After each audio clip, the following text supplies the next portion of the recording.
Welcome to Compact Play. Today we present you the 10 worst supervillains. 10. Condiment King, Batman.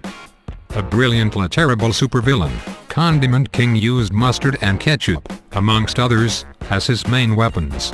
His only real danger came from the possibility of causing an anaphylactic shock in his victim, who would have to be pretty unlucky to be hit by a nut-based product and b. have forgotten to bring their pipe-in out that day.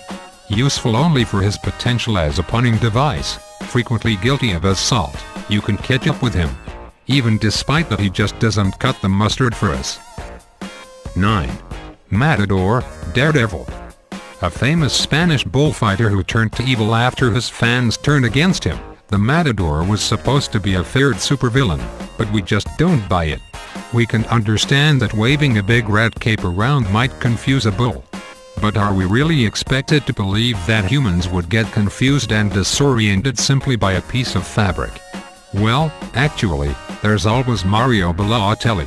8. Paste Pot Pete, Fantastic Four. When Pete renamed himself the Trapster, it was a tacit admission that even he knew how rubbish his first incarnation was. But we're not gonna let him forget those early days as a laughable paste-firing idiot whose main weapon was some industrial-strength Copydex.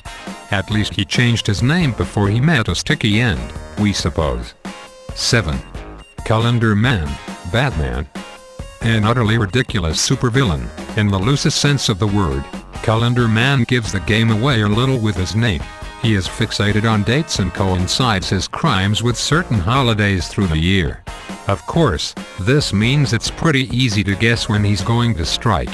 And with that stupid costume you could see him coming a mile off too. Did he think this through at all? 6. Turner D. Century, Captain America. Whilst we applaud such a punning title, Private Eye's pseudonyms would agree, Turner was, without doubt, one of the worst villains ever.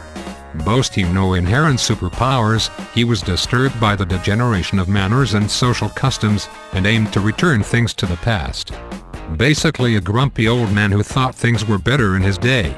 His best weapon was a horn, which was supposed to kill all people under the age of 65. But it didn't work. 5. Polka Dot Man, Batman.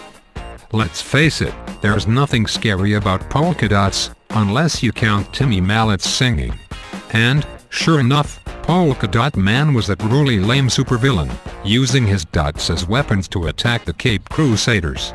Polka Dot Man was foiled when Batman spotted that his crimes were occurring in a join-the-dots pattern around Gotham City, so he simply waited for the last dot in the puzzle before taking him down. As effective a villain as Dot Cotton. 4.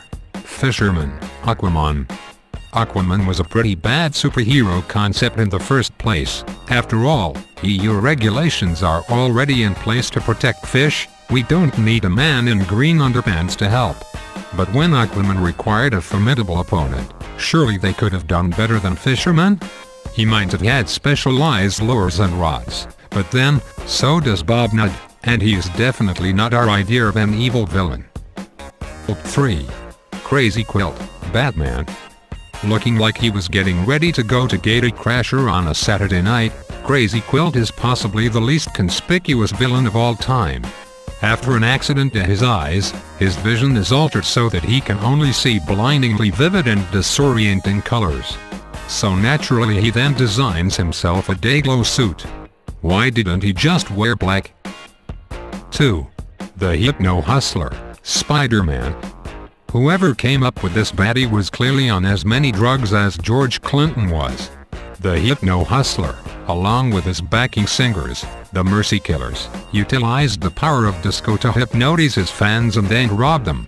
To be fair, the 8.5-minute long version of Boogie Wonderland is pretty mesmerizing, but hypnotic. We don't think so.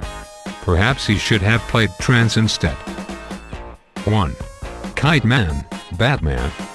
Kite Man was flawed from the start, in that choosing such an unwieldy method of transport left him open to freak gusts of wind. If that wasn't enough, his costume color was pink. And if that wasn't enough, his method of attack was to throw kites at people. That didn't even hurt in primary school. Utterly useless. and met his end by falling off a tower, without his kite, somehow surviving, but then being eaten in jail. It served him right.